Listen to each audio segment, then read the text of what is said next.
Dans l'exercice numéro 1 du TD de chimie 03 annexe, il était question de nommer les molécules qui étaient dessinées et d'indiquer le nom du groupe caractéristique présent. De manière générale, pour donner le nom d'une molécule, il faut repérer dans un premier temps la chaîne carbonée la plus longue. Qu'est-ce que la chaîne carbonée la plus longue? C'est la chaîne de carbone où on a le plus de carbone qui se suivent les uns après les autres sans que je lève mon crayon. Donc, par exemple, pour la molécule numéro A, il serait faux de considérer que la chaîne la plus longue est la suite de carbone qui sont écrits horizontalement les uns à la suite des autres, puisque là, je n'ai que 4 carbones qui se suivent sans que je lève mon crayon. Alors que si j'envisage une chaîne de carbone qui part de celui-ci, qui est relié à celui-ci, qui est relié au troisième, puis au quatrième, puis au cinquième, je n'ai jamais levé mon crayon quand je passe de ce premier à ce cinquième carbone. Donc je peux avoir finalement 5 carbones qui se suivent.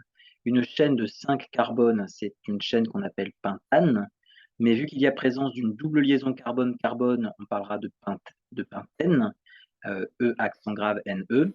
Et il faut préciser la position, le premier carbone à partir duquel on rencontre cette double liaison. Si on numérote la chaîne de gauche à droite, carbone 1, carbone 2, carbone 3, carbone 4, carbone 5, on constate que la double liaison apparaît dès le carbone numéro 2. Alors que si on numérotait de la droite vers la gauche, carbone 1, carbone 2, carbone 3, carbone 4, carbone 5, la double liaison apparaît au carbone numéro 3. Or, il faut que l'indice de liaison soit le plus petit possible pour la double liaison carbone-carbone. On va donc numéroter de la gauche vers la droite. Il s'agira donc de pente 2N. Et il y a quelque chose qu'on n'a pas encore pris en compte. Je vais vous montrer ça sur le corrigé. Voilà, donc la numérotation est indiquée ici, 1, 2, 3, 4, 5. Il y a ce CH3 que je n'ai pas encore pris en compte, c'est une ramification avec un groupe, avec un carbone. C'est ce qu'on appelle une ramification méthyle. Elle est donc positionnée sur le carbone, qui est le carbone numéro 3. Donc on parlera de 3-méthyl pente 2N. Je ne repère pas de groupe caractéristique. Je vous rappelle qu'un groupe caractéristique, c'est un groupe d'atomes autre qu'une liaison carbone-carbone ou qu'une liaison carbone-hydrogène. Une liaison double carbone-carbone n'est pas véritablement ce qu'on peut appeler un groupe caractéristique. Si on vous demandait la famille de cette molécule, ce serait la famille des alcènes. Molécule B. Alors molécule B, je vais raisonner éventuellement donc sur cette figure ici qui est déjà dessinée. La numérotation, on n'a pas de piège sur la chaîne carbonée la plus longue, c'est l'ensemble des atomes de carbone qui sont écrits les uns à la suite des autres horizontalement. C'est une chaîne avec 6 atomes de carbone. Même si j'avais pris la chaîne de carbone en descendant ici, 1, 2, 3, 4, 5, 6, c'était aussi 6 atomes de carbone de toute façon, donc c'est de l'hexane. Le groupe caractéristique ici, c'est le groupe hydroxyle, le groupe OH, caractéristique de la famille des alcools. Il est positionné en position numéro 2. Je numérote forcément de la droite vers la gauche ici, 1, 2, 3, 4, 5, 6, parce que le groupe hydroxyle est toujours prioritaire dans la numérotation et pour avoir l'indice le plus petit. Si j'avais numéroté de la gauche vers la droite, il aurait eu l'indice numéro 5, carbone 1, 2, 3, 4, 5. On préfère donc le carbone numéro 2 pour ce groupe hydroxyle, donc on va dire hexane 2-ol, pour dire que ce groupe hydroxyle, avec ce suffixe ol, est en position 2.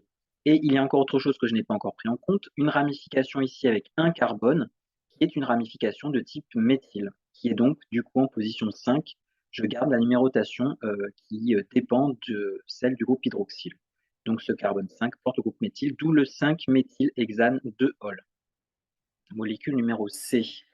Cette molécule numéro C donc fait intervenir une chaîne carbonée la plus longue qui contient 5 atomes de carbone qui se suivent. 5 atomes de carbone qui se suivent, c'est donc du pentane. On retrouve cette racine ici, avec un groupe amino, NH2, qui est porté par le carbone numéro 1, si je numérote la chaîne de la droite vers la gauche. On va privilégier cette numérotation pour que le groupe amino ait l'indice le plus petit. Il est lui aussi prioritaire sur les ramifications de type méthyle ou éthyle. Donc, carbone numéro 1 pour le groupe amino, d'où le pentane 1-amine. Et on a deux ramifications méthyle, CH3 et CH3, l'une présente sur le carbone numéro 3, l'autre présente sur le carbone numéro 4. Pour préciser qu'il y a deux ramifications méthyle, on indique diméthyle, et on fait précéder ce diméthyle des indices de position de chaque groupe méthyle, c'est-à-dire du chiffre 3 et du chiffre 4, séparés l'un de l'autre par une virgule. Je rappelle qu'entre les chiffres il y a des virgules, et qu'entre les chiffres et les lettres, il y a des tirets. Groupe amino, si on vous demandait la famille, ce serait la famille des amines. Molécule petit d. Alors pour la molécule petit d, je ne sais plus comment elle était dessinée, donc pas de piège particulier pour la molécule petit d. La chaîne carbonée la plus longue est celle-ci, 6 atomes de carbone qui se suivent, même si j'étais parti de ce carbone et en descendant ici, j'ai... Alors non, là, ce ne serait pas 6 atomes de carbone, donc effectivement, la chaîne de... Si, ce serait aussi 6 atomes de carbone. Donc je pourrais prendre l'une ou l'autre, ça n'a pas d'importance. J'ai, quoi qu'il arrive, 6 atomes de carbone qui se suivent, donc ça va faire de l'hexane. Ce groupe C double liaison O, qui est ici coincé entre deux carbones, donc c'est un groupe carbonyle, caractéristique de la famille des cétones. Ce groupe carbonyle est prioritaire pour la numérotation. On doit indiquer sa position, chose qui a donc normalement été faite ici. Je numérote forcément donc de la gauche vers la droite pour que ce carbone ait l'indice le plus petit, carbone numéro 2, d'où le terme hexane 2-on. Et il y a une ramification ici avec deux atomes de carbone, CH2CH3, qu'on peut voir aussi sous la forme C2H5, ramification de type éthyle, qui est portée du coup par le carbone numéro 4, puisqu'on reste sur la numérotation imposée par le groupe carbonyle. D'où le 4-éthylhexane de On. Alors c'est pour la molécule petit e, vous allez voir qu'elle est écrite ici dans la correction différemment de la manière dont elle est écrite dans l'énoncé, puisque petit e, si vous regardez, c'est marqué CH3, CH2, CH2, CHO. Alors, c'est un peu un piégeux quand on voit CHO, parce qu'on pense à HO, on se dit, on fait le raccourci HO ou OH, c'est pareil. Non. Ici, en fait, CHO, si on écrit ça proprement, en fait, c'est un C double liaison O et un C qui est également relié à un hydrogène. C'est-à-dire que ça vous donne cette représentation-là, CH double liaison O. Ce n'est surtout pas le OH d'un groupe hydroxyle.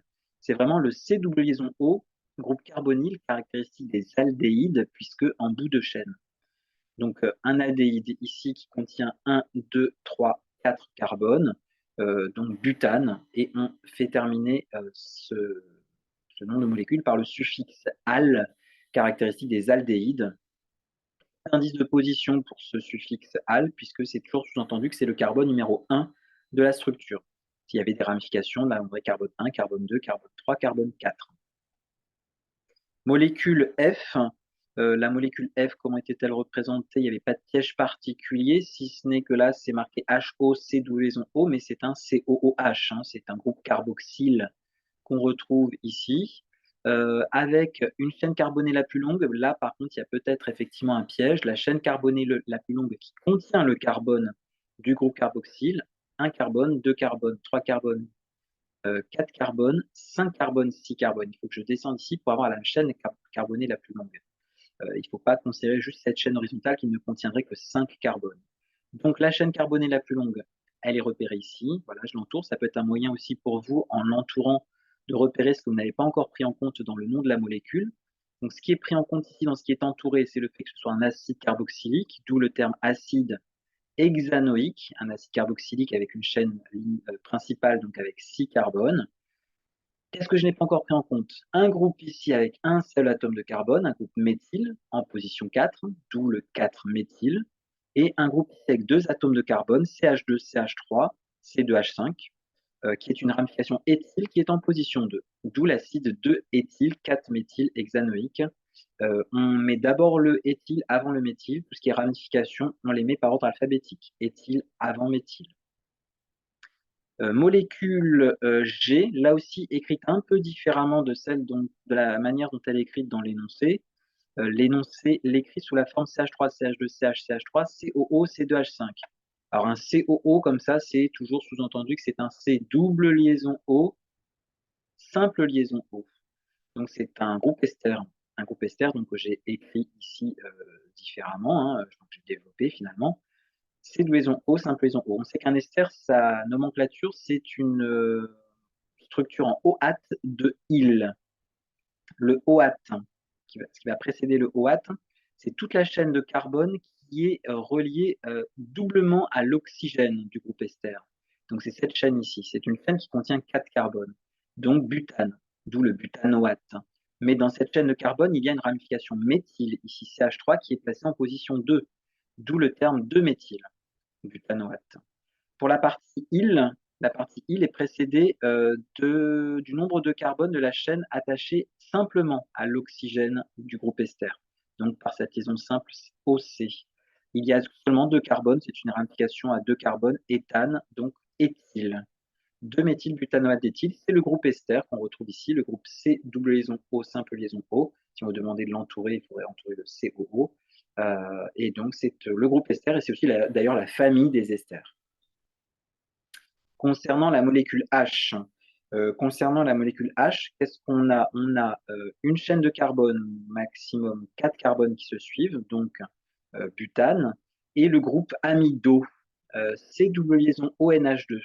Ce groupe amido, CONH2, doit forcément être porté par le carbone numéro 1, on ne précise pas d'indice de position, butanamide, mais il y a donc une ramification méthyle qui est placée en position 3 sur le carbone numéro 3 du fait de cette numérotation 1, 2, 3, 4 vers la droite.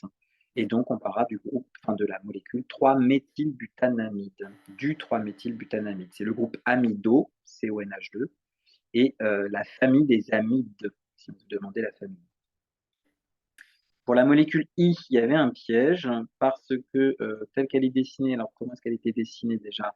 Elle était dessinée comme ça. Donc la chaîne principale n'est pas la chaîne de 4 carbones ici. Je peux avoir plus long, puisque là C2H5, il faut comprendre que c'est CH3, CH2, ou CH2, CH3.